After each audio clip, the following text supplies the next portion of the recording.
प्रभु जीशु ख्रीष्ट अति पवित्र और बहुमूल्य नाम आपण समस्त को आ गोटे नूतन प्रसंग पुनर्बार मु स्वागत करे।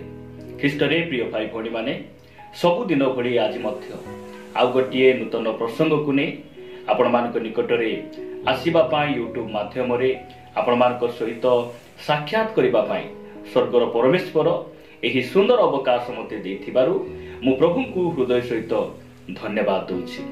सबुदिन भली आज आम प्रभु को वाक्य आ गोटे नुआ प्रसंग रे अल्प समय कथबार्ता हेबा।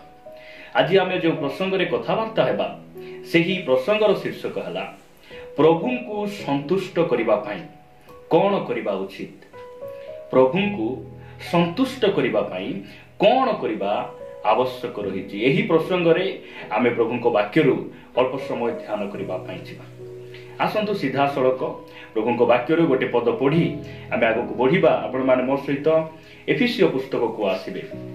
एफिसियो पुस्तक 5 अध्याय एफिसियो पुस्तक 5 अध्याय 10 पद रे साधु पाउल ए प्रकार कहंती, प्रभुंकर कौन संतोषजनक ताहा अनुसंधान कर। प्रभुंक नामर गौरव हो। बाइबल आंभ मान को स्पष्ट भाव में कहे जे जड़े ख्रीष्ट विश्वासी प्रभुंकर कौन संतोषजनक ताहांको पाई कौन आनंदर विषय अटे यह जड़े विश्वासी खोजार आवश्यक रही, अनुसंधान करिवार आवश्यक रही। यह बाइबल आमान को परामर्श दिए। प्रिय भाई भौणी माने प्रभु जीशु ख्रीष्ट यही धरा पृष्ठ से जो सेवा कार्य गुड़िक कले से जेते दिन यही धरा पृष्ठ रहिले से एथिपाई से पृथ्वी को आसिले, एथिपाई से सेवा कार्य कले, वाक्य प्रचार कले। से जेपरी अपना पिता को कौन करिवे आनंदित करिवे, अपना परमेश्वर नाम को उच्चरे रखिबे। ताहांकु से जेपरी अपना कर्म द्वारा, अपना आचरण द्वारा, अपना प्रतिटी विषय द्वारा से कौन करिवे परमेश्वर को से कौन करिवे खुशी करिवे, आनंद करिवे।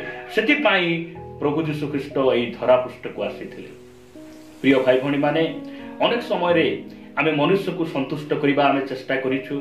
अनेक समय रे आमे शारीरिक भाव रे आमे आचरण करी अन्य मान को तृप्त करिवार आमे चेष्टा करिथाउ, किंतु आज वास्तव रे देखिबा जे परमेश्वर को संतुष्ट करिबा पई आमको कौन करबा आवश्यक रही। प्रिय भाई भौणी माने मु प्रथम विषय आपण मान निकट रे रखिबा पई चाहे। जदि आमे प्रभु को आनंदित करबा पई चाहू, आमे ताहांको खुशी करबा पई चाहू, ताहांकर संतोषजनक जीवन यापन करिया पई जदि आमे इच्छा करू, प्रथम रे हमको कौन करबा आवश्यक रही। आपण माने मो सहित एब्री पुस्तक को आसीबे। एब्री पुस्तक 11 अध्याय 6 पद रे प्रकार लिखा जाए, आउ विश्वास बिना ताहांको संतोष पात्र हेबा असंभव, कारण ईश्वर जे अछंती आउ से जे ताहांको अन्वेषणकारी मानकर पुरस्कार दाता, यह ताहांको छामुकु आसीबा लोकर विश्वास करिबा आवश्यक रही। बाइबल स्पष्ट भाव में कहे जे विश्वास बिना परमेश्वर को संतोष पात्र हेबा असंभव, असंभव अटे। विश्वास बिना आमे प्रभु को संतुष्ट करि परिबा नाही। विश्वास बिना आमे तांकर आनंदर कारण हेई परिबा नाही। जदि सेही 5 पद आपण पढ़िबे, हनकक विषय रे लिखा जाए जे विश्वास द्वारा हनक मृत्युभोग न करी अंतर्हित हेले से आउ देखा गले नाही, कारण ईश्वर तांकु अंतर्हित करिथिले। से जे ईश्वरंकर संतोष पात्र अंतर्हित हेबा पूर्वे सेथिर साक्ष्य प्राप्त होइथिले। परमेश्वर हनकक विषय से साक्ष्य देइथिले, आउ से कहिथिले जे मु हनकक जीवन शैली द्वारा मु हनकक ठारे मु संतुष्ट अटे, कारण से परमेश्वर को ऊपर संपूर्ण भाव से निर्भर करथिले, विश्वास करथिले। आज अनेक भाई भौणी माने ख्रिस्टियन समाज रे से माने मंडली रे आसंती, दान दियंती, प्रति सप्ताह से माने उपासना परित्याग करंती नाही, वाक्य सुनंती, किंतु दुखर विषय से माने आज मध्य सेमानकर संदेह जाऊ नाही। आज मध्य अंधविश्वास काम करुछि। मंडली रे रही मध्य से माने गुणी गारी ऊपर विश्वास करंती, प्रभु को वाक्य ऊपर विश्वास करंती नाही, परमेश्वर को से माने कोन करंती नाही, भरोसा करंती नाही। मनुष्य उपरे टंका उपरे लुचि लुचि गुणी गारेडी पाखरे से माने जानती प्रिय भाई भणी माने और बाइबल कहे विश्वास बिना प्रभुंकर संतोष पात्र हेबा असंभव अटे।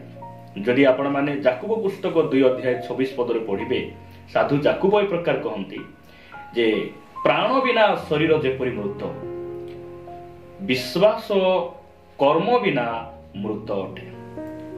प्राण बिना शरीर जेपरि मृत कर्म बिना विश्वास मृत अटे। यही कथा साधु जाकुब लिखती। प्रिय भाई भणी माने अनेक तो विश्वास करती नहीं आ अनेक भाई भणी माने विश्वास कले मध्य विश्वास अनुसार से माने आचरण करती नहीं कर्म करती नहीं। से मानको विश्वास अच्छी नरक अच्छी स्वर्ग अच्छी पवित्रता बिना आमे स्वर्ग को जाई हेबो ना ये सब विश्वास से मानकर अच्छी किंतु पवित्र जीवन यापन करिया पाए से माने इच्छा करती नहीं। प्रभु आमान को अनुग्रह करंतु। प्रिय भाई भणी माने आमे जन ख्रीष्ट विश्वासी भाव में संपूर्ण आमे तांको ठारे विश्वास करबा आवश्यक रहिछि जहा बाइबल आमान को स्पष्ट भाव में कहे। जदि आपण माने द्वितीय कोरिन्थियो को आसीबे 2 कोरिन्थियो 5 अध्याय 7 पदरे साधु पाउल कहंती कारण आमे माने दृश्य विषय देई जीवन यापन न करी विश्वास रे जीवन यापन करूछु। प्रभु को नाम रो गौरव हो। अब्राहम को प्रभु कहले तुमे उर देश रु बाहरी आसो केउठाकू तुमे बाहरी आसो एही कथा से कहि नथिले मध्य केउठाकू से जाउछंती जानि नथिले मध्य से विश्वास रे निज परिवार को छाडी निज गां देश को छाडी से बाहरिले। ठीक ख्रिस्टियन जीवन सही परि अटे। आमे जेबे प्रभु को निकट विश्वास करूछु एहार अर्थ नुहे जे आमे आश्चर्य कर्म देखी आमे धन संपत्ति पाई सुस्थता पाई एहा नुहे आम पाई परमेश्वर गोटे अदृश्य शांति अदृश्य शक्ति आ अदृश्य जो गोटे राज्य अदृश्य एक जीवन जहाँ को आमे कहू अनंत जीवन अनंत शांति आउ से नूतन जेरुसालेम नूतन पृथ्वी आम पाई रखिचंती ताहा गुप्त अटे अदृश्य अटे आउ अदृश्य रे प्रभु के ठारे आमे विश्वास करी जीवन यापन करूछु। सेति पई मने रखिबा विश्वास बिना ताहांकर संतोष पात्र हेबा असंभव अटे। वाक्य सुनंती से माने मन मध्य संदेह रखती। प्रभु कहले चिंता कर नाही चढ़ई मान को देख किंतु एक कथा से शुणती किंतु से मन मध्य संदेह रही आज अनेक भाई भणी मान जीवन रे से माने वाक्य शुणी प्रथम राज्य आ धार्मिकता अन्वेषण कर आ सब विषय तुमको दिया जीवो। यही कथा जिते पालक प्रचारक माने प्रचार करती किंतु से माने शुणती किंतु से माने मन मध्य संदेह रखती। प्रिय भाई भणी माने मु कहिबा पई चाहे विश्वास बिना ताहांको संतोष पात्र हेबा असंभव। द्वितीय विषय मु आपण मानक निकट रे रखिबा पई चाहे सेही एब्री पुस्तक को आसीबे। एब्री पुस्तक तार 13 अध्याय रे गोटे वाक्य लिखा जाए। एब्री पुस्तक 13 अध्याय आपण माने मो सहित पढ़िबे 16 पद। एब्री पुस्तक 13 अध्याय 16 पद रे गोटे वाक्य लिखा जाए। एठारे प्रकार लिखा जाए पर उपकार और दान करने को पासर नहीं कारण एपरी बलि रे ईश्वर को परम संतोष प्रभु को नाम गौरव हो। परमेश्वर को संतुष्ट करने आमको कौन करिबार अछि परर उपकार करिबार अछि। परर उपकार कारण आमे हेबार आवश्यक नहीं उचित नुहे। यह बाइबल आमान को कहे जे आमे परर उपकार करिबा पय आमे चेष्टा करिबा जो द्वारा परमेश्वर कौन हेबे संतुष्ट हेबे से संतोष हेबे। यह परमेश्वर पसंद करंती आ आमे अन्य को दान करिबा यह परमेश्वर इच्छा करंती। प्रिय भाई भणी माने आमको तो सबु समय रे पाइबा पाई इच्छा आमको सबु समय रे आमे काठर किछि नेबा पाई आमको पसंद लागे किंतु अनेक समय रे आमे देबा पाई पसंद करि न थाउ। प्रभु आमान को अनुग्रह करंतु आमे परर उपकार करिबा। आपण जो स्थान रहुचंती आपण आखो पाखरे टिके देखंतु कहार किछि अभाव रहिछि आपण हाथ उड़ाई पारिबे आपण सेमान को दुखर सहभागी ही पारिबे सेमान को अभाव दरिद्र अनाटन अवस्थार सहभागी आपण ही पारिबे कारण जो द्वारा परमेश्वर कौन हेबे संतुष्ट हेबे। एइति पाई परमेश्वर ए पृथ्वी रे आपण को मते रखिचंती। प्रभु आमान को अनुग्रह करंतु। मु तृतीय विषय आपण मान को निकट रे रखिबा पई चाहे। आपण माने जदि देखिबे प्रथम थेसलोनिकीय 4 अध्याय 1 पद रे लिखा जाए, अतएव हे भाई माने अवशेष रे कि प्रकार आचरण करी ईश्वर को संतुष्ट करबा उचित से संबंध रे तुमे माने आंभ मानक ठारू जे प्रकार शिक्षा प्राप्त हेलो आउ तुम्भे माने मध्य जे प्रकार आचरण करूछ तदनुसार आहुरी अधिक अग्रसर हेबा निमंते आम्भे माने प्रभु यीशु को नाम रे तुम्भ मान को अनुरोध करी उत्साह देउछु। प्रभु को नाम रो गौरव हो। ख्रीष्ट रे प्रिय भाई भणी माने मु आपण मान को उत्साहित करबा पई चाहे। आमे प्रभु को संतुष्ट करबा पई कोन करबा अछि।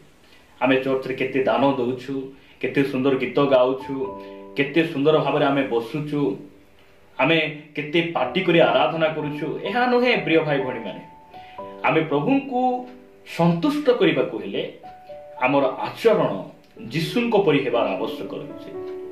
जो समय रे प्रभु यीशु ख्रीष्ट जर्दन नदी रे बपतिस्मा नै से बाहरी आसुचंती, सेही परि समय रे स्वर्ग रो एक बाणी हला जे ए हमर प्रिय पुत्र एहांक ठारे हमर परम संतोष।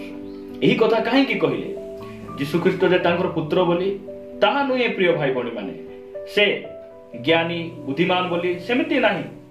से एथि पाई कहले कारण प्रभु यीशु ख्रीष्ट पितांकर इच्छा अनुसार से जीवन यापन करुथिले, पवित्र जीवन यापन करुथिले। सेथि पाई प्रभु कोन कले ताहांक विषय से संतुष्ट हेले। आपण आ मु आमे जदि प्रभु को संतुष्ट करिवा पाई हमर प्रयास रहिछि, मन मध्य इच्छा रहिछि, ताहले हमकु ख्रीष्टन को देखिबा आवश्यक रहिछि। ख्रीष्टंकर आचरण स्वभाव गुण आमे निज जीवन रे आमे अपनाइबार आवश्यक रहिछि, जद्वारा परमेश्वर कोन हेबे आम देई से खुशी हेबे, आनंदित हेबे, संतुष्ट हेबे। प्रिय प्रभु को लोक माने आपण माने ए तीनटी विषय मन रखंतु। आमे प्रभु को संतुष्ट करिबा को हेले हमकु कोन करिबा आवश्यक रहिछि, आमे ताहांक ठारे रही संपूर्ण भावे तांको ऊपर आमे विश्वास करिबा आवश्यक रहिछि।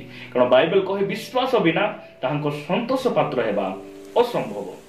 द्वितीय विषय आमे कोन करिबार अछि, परर उपकार करिबार अछि आ दान करिबारे आमे भूलिबा उचित नहे। कारण एई प्रकार बळी रे परमेश्वरकर परम संतोष थाए। आ शेष विषय आमे देखुछु जे हमर आचरण द्वारा आमे प्रभु को कोन करू आमे संतुष्ट करि पारू। अनेक समय रे हमर उच्चारण गुडी को ठीक थाए, शिक्षा भलो, कथाबार्ता भलो, ज्ञान भलो, सब ठीक थाए, किंतु परिवार रे आचरण गुडी को ठीक न थाए। प्रभु आमान को अनुग्रह करंतु। आमे ए तीनटी विषय निज जीवन रे आमे कोन करिबा अपनाइबा आ प्रभुंकर आगमन निमंते प्रस्तुत हो आमे केवल प्रभु को आमे कोन करूथिबा संतुष्ट करूथिबा। प्रभु ए वाक्य दे आम प्रत्येक को प्रचुर भाव में आशीर्वाद करंतु।